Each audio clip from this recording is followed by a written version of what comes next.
வணக்கம். Our thinking is our life. Think positive, stay positive. எப்பொழுதும் மகிழ்ச்சியாக இருங்கள். நன்றி செலுத்துங்கள். நம் எண்ணங்களே நம் வாழ்க்கை. எப்பொழுதும் அதில் தெளிவாக இருங்கள். கடவுள் எங்கே? குருகுலத்தில் வேதம் படிக்கும் சீடன் ஒருவன் கடவுள் எங்கே இருக்கிறார் என குருநாதரிடம் கேட்டான். அவர் எங்கும் நிறைந்து இருக்கிறார். எல்லா உயிர்களிலும் நிறைந்து இருப்பதும் அவரே என்றார். மறுநாள் அந்த சீடன் தன்னுடன் படிக்கும் சக மாணவர்களுடன் கோவிலுக்கு சென்று கொண்டிருந்தான். அப்பொழுது சற்று தொலைவில் யானை ஒன்று பாகனுக்கு அடங்காமல் மதம் பிடித்து வந்து கொண்டிருந்தது. பயத்தால் அனைவரும் அங்கும் இங்கும் ஓடினர். ஆனால் குறிப்பிட்ட சீடன் மட்டும் நகரவில்லை.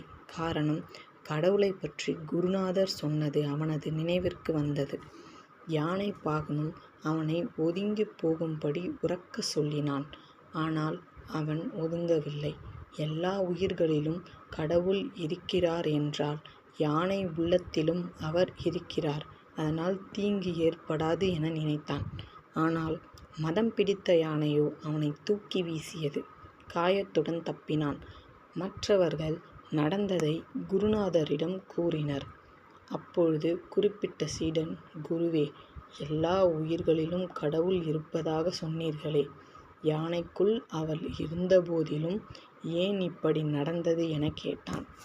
இப்போதும் சொல்கிறேன், எல்லா உயிர்களிலும் இருப்பவர் அவரே. பாகன் வடிவில் உன்னை ஒதுங்க சொன்னதும் அவரே என்றார் குரு. உண்மையை உணர்ந்த சீடன் தலைகுனிந்து நின்றான். மறுநாள் குருநாதர் சீடர்களை அழைத்து கொண்டு காட்டிற்குள் சென்றனர். அப்பொழுது அவர்கள் வெகு தூரம் சென்றதால் சீடர்களுக்கு பசி எடுத்தது.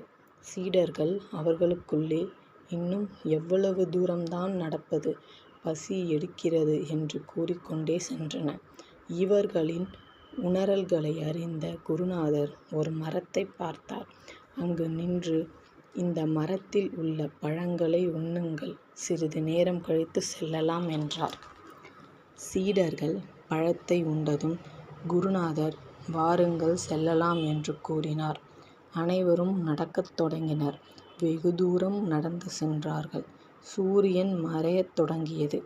ஆனால் அவர்கள் செல்ல வேண்டிய இடத்திற்கு இன்னும் நீண்ட தூரம் நடக்க வேண்டும். சீடர்கள், இப்படி இருட்டில் காட்டு வழியாக அழைத்து செல்கிறாரே குருநாதர், பசியும் தாகமும் அதிகமாக உள்ளது. இந்த வேளையில் நமக்கு எப்படி இரவு உணவு கிடைக்கும் என்று கூறிக்கொண்டே சென்றார்கள். அப்பொழுது குருநாதர், ஜாக்கிரதையாக வாருங்கள். இந்த காட்டில் புலி மற்றும் நிறைய விலங்குகள் இருக்கின்றன. அனைவரும் நன்றாக பாருங்கள் என்றார். சிறிது நேரத்திலேயே அவர்களுடைய குடிலுக்கு வந்தடைந்தனர். ஒரு வழியாக ஆசிரமத்திற்கு வந்து விட்டோம் என்ற சீடர்கள் உணவு அருந்த சென்றனர்கள். அப்பொழுது குருநாதர், கடவுளை வணங்கிவிட்டு நன்றி சொல்லிவிட்டு வாருங்கள் என்றார். அதற்கு சீடர்கள், கடவுளுக்கு ஏன் நன்றி சொல்ல வேண்டும் என்று கோபத்துடன் கேட்டார்கள். குருநாதர், நாம் வரும் வழியில் காட்டில் எவ்வளவு விலங்குகள் இருந்தன. ஆனால் நம்மை எந்த விலங்கும் தாக்கவில்லை. அதற்கு கடவுள்தான் காரணம் என்றார் குருநாதர். உண்மையை உணர்ந்த சீடர்கள் கடவுளை வணங்கிவிட்டு சாப்பிடத் தொடங்கினர்.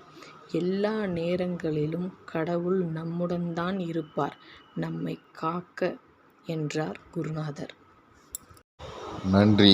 வாழ்க நலமுடன் வளமுடன்.